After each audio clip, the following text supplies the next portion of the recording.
আমি আজকে নতুন পাইছি আমার ফ্যামিলির মাঝে, তবে আমি খুব খুশি হয়েছি। হ্যাঁ, আমার উপকার আইব চাল দিয়ে। হ্যাঁ, উপকার আইব পাইতে আমি খুশি এই জন্য।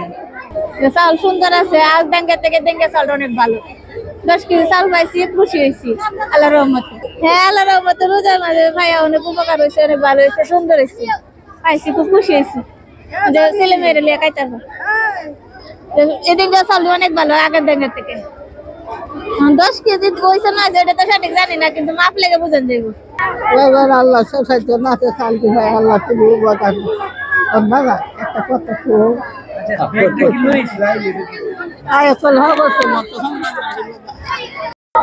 আল্লাহ দিলে ঈদের আগে আগে চালটি দিচ্ছে, আল্লাহ দিলে আমরা অনেক খুশি হয়েছি।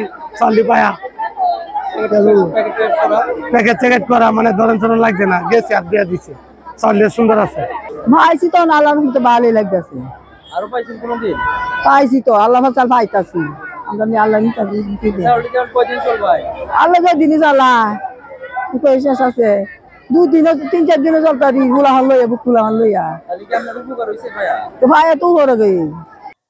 আসন্ন ঈদ উল ফিতর উপলক্ষে সরকার ঘোষিত বিজিএফ চাল অন্য বছরের তুলনায় এই বছরও, অন্য বছরের নেই এই বছরও 7,387 জন দরিদ্র মানুষের মধ্যে ঈদ উপহার হিসেবে চাল বিতরণ করতে যাচ্ছি আজকে।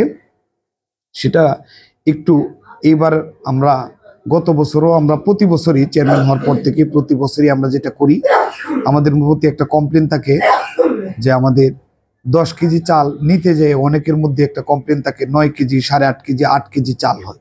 তো সেটা যাতে আমাদের উপরে এই অভিযোগটা না আসতে পারে, সেজন্য আমি চেয়ারম্যান হওয়ার পরেই একটা উদ্যোগ নিই। সেটা হলো আমাদের ইউনিয়ন পরিষদের খরচে ব্যাগ এবং সেলাই করে রেখে 10 কেজির মধ্যে কখনো কোনো কারণে যাতে 100 গ্রাম চাল কম না হয়, সরকার ঘোষিত 10 কেজি চাল, তার 10 কেজি চালই যাতে তার ঘরে পৌঁছায়, সেই জন্য আমরা ইউনিয়ন পরিষদের পক্ষ থেকে একটা ব্যাগ প্যাকেটজাত করে প্রস্তুত করে রাখি।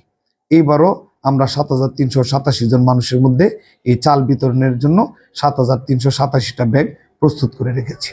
আসলে ব্যাগ বা কোনো ধরনের সহযোগিতা আমরা পাই না, এটা আমাদের নিজ উদ্যোগেই নিতে হয়।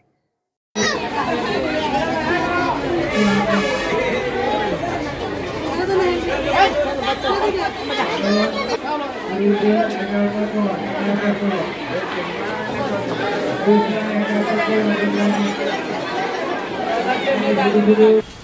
সুন্দর।